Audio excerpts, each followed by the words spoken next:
Brad, how good was it to be able to rest a couple guys in the fourth quarter playing again tomorrow night? Well, I mean, obviously you don't go into the game thinking about tomorrow night. You're just trying to do your best in that game. But, you know, Isaiah played the first and the third and didn't play at all in the second or the fourth. You know, he was getting ready to sub in the second, and that was when Kelly started going and that group kind of got going. And so we just let him rest. And, you know, so for him to end up with 24 minutes and for Amir to play less than 20, you know, it's probably a good thing.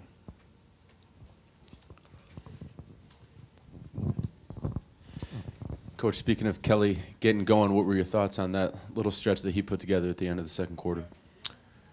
I mean, everything feels better when the ball hits the net.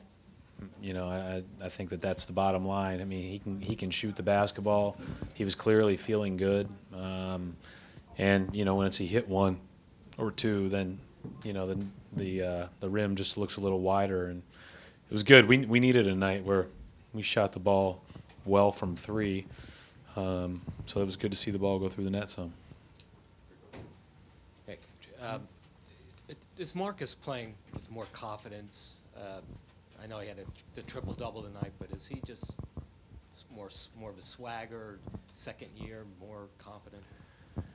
Yeah, you know, the one thing, and, you know, I say this out of, like, respect for his game, I don't think confidence is ever an issue. I think you know, he's a physical kid. He's a competitive kid. He believes he belongs out there, and he believes he can excel out there. And, you know, he's getting better every time he takes the court. He did some really good things tonight, including, you know, guarding Mirza when Mirza got going, which was really good. And, you know, that's what we need him to be. We need him to be kind of a jack of all trades.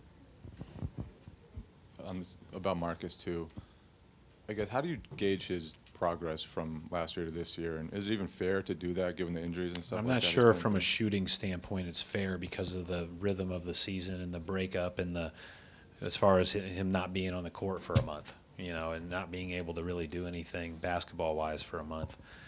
You know, I think that we'll be able to better gauge that down the road. But I think, you know, he's doing a lot of other good things. And, you know, I think he's improved as a ball handler. I think he's improved as a point guard. He's improved off pick and rolls. And, you know, you're not going to see a ton of that until he gets more extended game after game after game. We have a 20-game or 30-game sample, which, you know, hopefully we can get without any issues. Brad, you had 21 assists in the first half alone. Yeah. How'd that ball movement help you build the early lead? Yeah, on our first 11 baskets, we had 11 assists. It felt like we were really moving the ball, and we were playing good offense. I didn't think we were great defensively, really, at any point in the night, but they really kind of put us in a bind late in that game when they were playing Teletovic at the 5. So that was tough, and Teletovic got going. But I thought our guys, you know, they figured it out enough on that end of the court, and we were scoring pretty consistently throughout the game. And the sharing of the ball was a big reason why. Brad, what has Amir brought in the last couple of weeks? I guess since he came back from the plantar fasciitis, he's just kind of been really effective.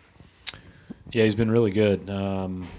You know, tonight, again, it was good to not have to play him, you know, too much. And but he's a good player, and I just think he's getting more comfortable playing with us, playing in our system. And, you know, he's only been here a couple of months. And I was watching tape of Isaiah from last year when he first got here, the game at Phoenix, and then as we went into March. And it took him a while to get, even though he was doing some dynamic things that were catching all of our attention, it took him a while to be comfortable on both ends of the floor. And, you know, that's part of Amir's transition here. But he's doing great. I mean, he's really had a good last couple of weeks. Brad, this is the third straight game now where you have the same 9-man rotation. Seems the guys are feel like guys are just kind of really settling into their roles, both from a starting and the bench standpoint. Well, you know, I think there's going to be games that necessitate that other guys play. I mean, we've got two really good guys, Tyler Zeller and David Lee, that didn't play, and they could play against, you know, certainly bigger teams. It just where it happens, we're in a stretch of teams where in the New York game we chose to go small because it was a curveball that we felt like might help us in that game. But in the last two, your hand is forced a little bit. because of the way that both teams play and the way that their 4 men shoot it with Teletovic and with C.J. Miles. So I like the group that's playing, but I like the guys that aren't, and so we'll see.